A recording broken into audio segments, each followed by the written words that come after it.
angle that body forward. Let your hips be out behind you just a little with the canter. And stretch your hands forward a little.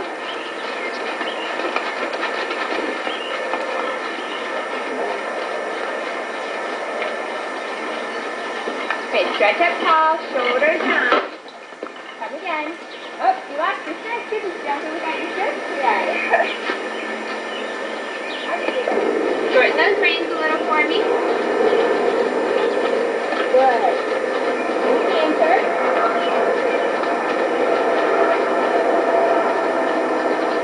Good.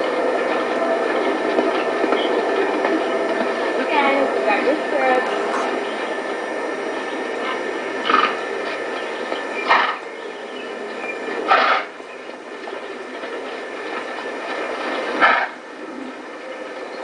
Feel like those shoulder blades are touching back there. Stretch up tall, tall, tall.